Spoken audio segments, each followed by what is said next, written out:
The Canadian dollar has been absolutely crashing, and I want to give you some ideas of what you can possibly do to protect yourself against more declines or more government stupidity. So as we know, in the future, it looks more and more likely that government stimulus will be used as the plan when there is a crisis. And it's not if there is a crisis coming, it's when the next crisis comes, be that a major economic shock or whatever it is. You need to have insurance so you're better protected in case these things happen. The number one thing that has stood the test of time and has been used for thousands and thousands of years is gold and silver. And in particular, I like gold the most. You can buy gold trusts that hold physical gold, and you can buy them in Canadian dollars or US dollars. And using that is an excellent play to keep insurance on your money. Now, another option is just buying physical gold. And buying physical gold means that you yourself have it. And in the event of hyperinflation or any of those type of scenarios, at least you have gold and you can use that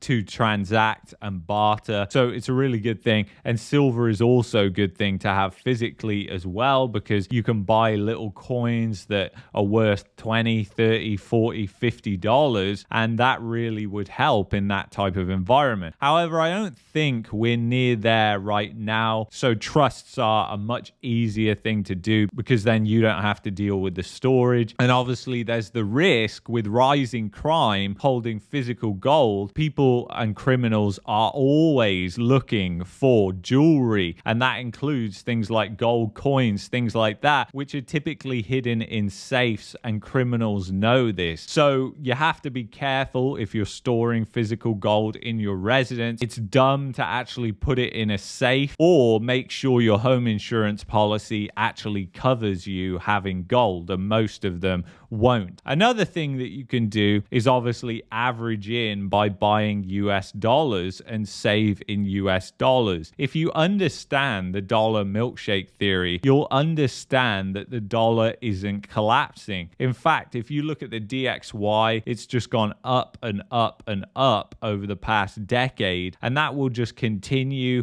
not because you might like the US and the US is a good economy, because most loans are denominated in US dollars. So put simply, that means that there's a massive amount of demand for US dollars, and that only increases in times of uncertainty. In fact, in times of uncertainty, that is usually when you see the US dollar, and particularly the DXY, which measures the dollar's movement, absolutely soar, which is very important to note. Another option to protect yourself is to have a plan B, to have a second residency somewhere else. So in the event something happens, you can move to a country, or maybe you have investments in another country, and maybe you diversify your banking more to other countries as well. It does make sense for Canadians to have US bank accounts since the country is so interconnected to Canada, and it's very easy for Canadians to open US bank accounts due to most of the banks in Canada actually operating in both countries. And I would definitely recommend doing that, because more and more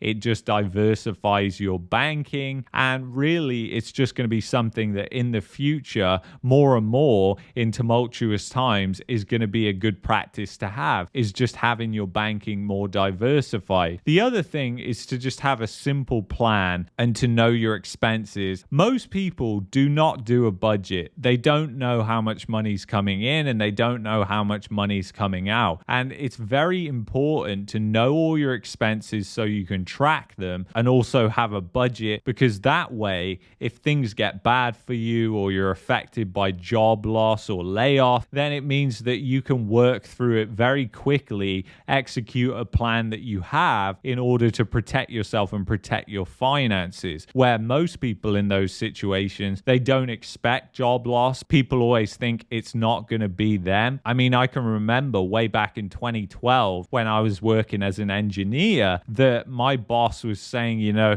have a look for other jobs. But I really liked that job, and I knew my job security there wasn't that great, but I continued to work there. And then boom, I was laid off, and then the company went bankrupt like a year later. So don't be that naive to think that it won't happen to you, because it might happen to you. And just having that plan gives you that peace of mind, and it's totally free. Literally anybody can do this. They can create a spreadsheet in Excel and do it, and it's really important to do it and just know your expenses, know your budget. Another thing to think about is where the opportunities are actually going to be in the future. Do you think the opportunities for investing are going to be in Canada? Do you think they're going to be in the United States? Or do you think they're going to be in emerging markets in South Central America or even Asia? You've got to weigh all this up, and it's important to have a watch list of different companies that you're thinking about investing in. And it's important to just always be thinking about where you want to invest next if you have the capacity to invest, because there may not be any opportunities in Canada, but there may be opportunities in other countries. And just because Western economies are all nosediving and going down does not mean every economy in the world is nosediving and going down. In fact, you can have countries that are growing rapidly and are going in the right direction. And I think that's the thing. There is optimism that's out there. Definitely that optimism is not in the Canadian economy and not in Canada or any Western economy, to be blunt,